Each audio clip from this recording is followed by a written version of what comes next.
Alhamdulillah pada hari ini kita dalam keadaan sehat semua dapat melaksanakan kegiatan ini. Semoga dari awal sampai akhir selalu mendapatkan ridho dari Allah Subhanahu wa taala. Setelah itu saya akan menyampaikan tentang pembelajaran mendalam atau deep learning, tapi sebelum kita lebih lanjut saya sedikit akan menyampaikan petikan yang disampaikan oleh Pak Sadina yang waktu itu mewakili dari Kepala Dinas Pendidikan dan Kebudayaan Kabupaten Lampung Tengah. Kira-kira begini Pak, harapan beliau untuk guru-guru di Lampung Tengah semoga menjadi guru betulan bukan guru kebetulan. Saya ulangi, harapan dari beliau semoga menjadi guru betulan bukan guru kebetulan. Nah, saya tidak akan menyampaikan atau membahas definisi istilah itu. Saya yakin Bapak Ibu guru sudah tahu makna atau definisi dari istilah tersebut. Mari kita tanyakan pada diri kita sendiri, kita jawab sendiri, dan kita laksanakan sendiri.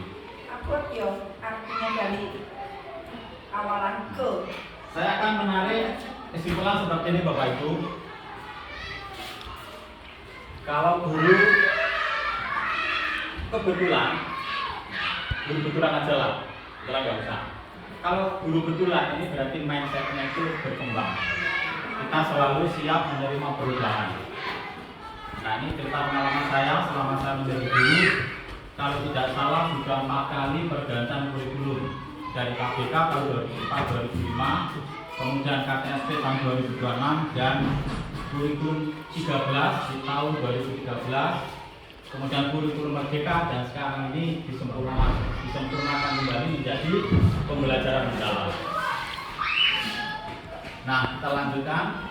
Ini dari Menteri Pendidikan Republik Indonesia Bapak Profesor Abdul Muti. Beliau mengatakan kalau orang berpikir dengan growth mindset, maka dia yakin masalah yang hanya sedikit itu jalan keluarnya banyak. Karena itu jangan menyerah, jangan putus asa, yakinlah ada jalan keluarnya. Nah, apa itu growth mindset? Itu kurang lebih kalau tanaman itu siap berkembang itu tumbuh berkembang.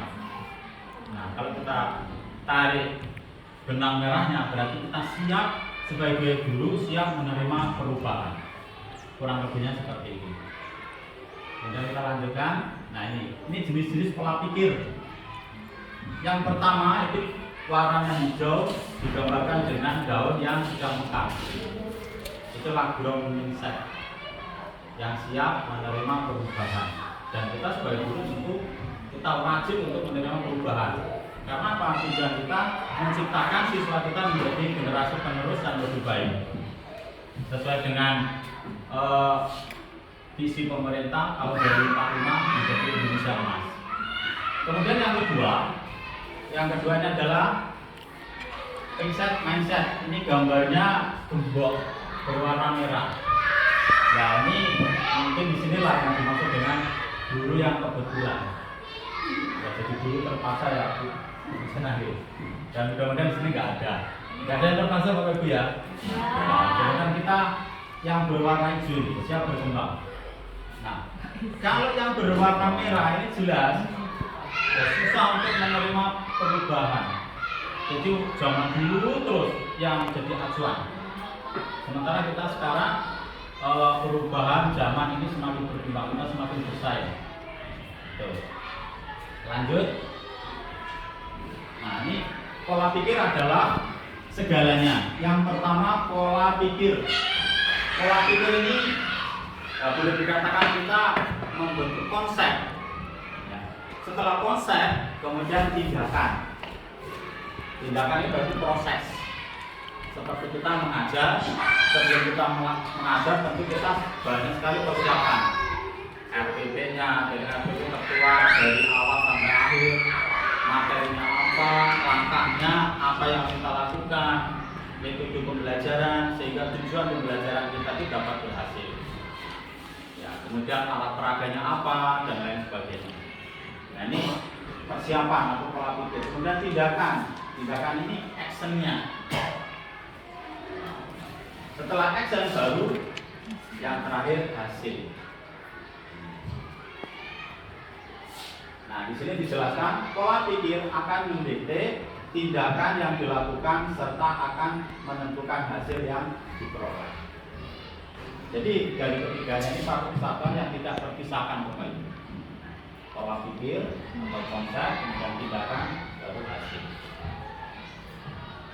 Kemudian, nah ini peta pikiran kerangka kerja PM atau pembelajaran mendalam. Nah, kita fokus yang tengah dulu Bapak Ibu. Supaya nggak pusing. Fokus yang tengah dulu. Ya, pembelajaran mendalam. Ini yang sering disebut dengan rumus 8-3-3-4. Yang pertama adalah 8 dimensi profil lulusan.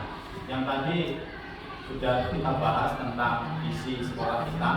Ini tadi itu tidak jauh dari ini, ya, dari dimensi profil lulusannya ada 8. Ini dalam pembelajaran mendalam Bapak Ibu ya. Ini kelihatan nggak?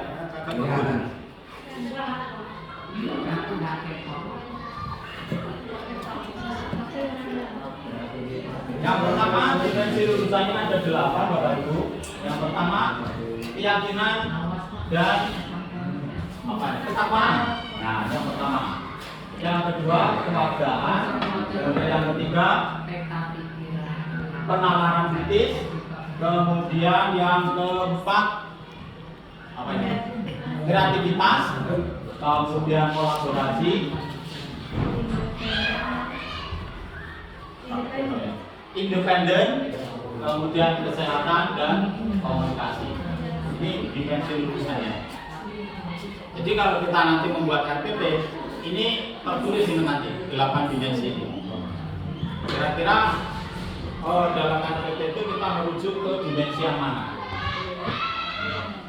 Kemudian yang selanjutnya yang ketiga, ini prinsip pembelajaran. Dalam prinsip pembelajaran mendalam, yang pertama adalah berkesadaran. Yang kedua, bermakna dan menggembirakan. Dan nanti akan kita bahas satu persatu setelah ini. Kemudian rumus yang ketiga, yang 8-3-3. Nah, ini yang selanjutnya yaitu pengalaman pembelajaran, yaitu yang pertama memahami, terus mengaplikasi dan merefleksi. Dan yang terakhir yang keempat yaitu kerangka pembelajaran. Yang pertama Bapak Ibu, praktis, pedagogis, kemudian lingkungan pembelajaran, kemitraan, pembelajaran dan pemanfaatan digital. Nah, ini merupakan peta pikiran kerangka pembelajaran mendalam. Lanjut kita bahas satu persatu. Nah, ini rumus pembelajaran mendalam 8-3-3-4 tadi. Yang 8 pertama ini dari dimensi lulusan. Yang pertama keimanan dan ketakwaan kepada Tuhan Yang Maha Esa. Ya. Ini harus menguatkan nilai spiritual sebagai dasar moral peserta didik. Jadi kita setiap awal pembelajaran atau awal kegiatan sampai dan akhir kegiatan itu biasanya kita awali dan kita akhiri dengan doa. Ini sudah menggambarkan keimanan dan ketakwaan kepada Tuhan Yang Maha Esa sesuai dengan agama yang dianut oleh peserta didik kita. Kemudian yang kedua, kewargaan, menumbuhkan rasa tanggung jawab sebagai warga negara Indonesia dan warga dunia. Nah, ini kalau kita untuk SD setidaknya ya sampai warga negara Indonesia ini. Oke, Bapak Ibu. Kemudian yang ketiga, penalaran kritis. Nah, penalaran kritis dalam hal ini mengembangkan kemampuan berpikir analis, logis dan evaluatif. Ini berpikir analis, logis dan evaluatif. Kemudian yang keempat, kreativitas, menumbuhkan daya cipta dan inovasi dalam menghadapi tantangan. Yang kelima, kolaborasi, meningkatkan kemampuan bekerja sama dalam keberagaman. Ini kolaborasi, ya biasanya kita Kadang ketika ada peserta didik kita yang lebih, kita tidak mampu sendiri, biasanya kita selalu kolaborasi dengan teman sekolah, dengan guru yang lain. Dengan guru yang lain kita tidak bisa mengatasi, kadang kita dengan wali siswa. Ini kolaborasi. Kemudian yang keenam, kemandirian. Mendorong anak menjadi pembelajar mandiri dan percaya diri. Ini kita dorong Bapak Ibu peserta didik kita supaya ya mendorong menjadi pembelajar mandiri dan percaya diri. Percaya diri. Kadang hanya tapi menyimpang dari materi kita patahkan sehingga anak menjadi dol. Nah ini jangan sampai terjadi. Kemudian yang ketujuh, kesehatan. Menjaga keseimbangan fisik dan mental agar optimal dalam belajar. Ini setiap hari. Ini Pak Guru ya, setiap hari Jumat kita senam, kita sehat. Ini sebenarnya yang lebih bagusnya kalau pagi itu kita olahraga dulu, senam dulu. Kemudian yang kedelapan, komunikasi.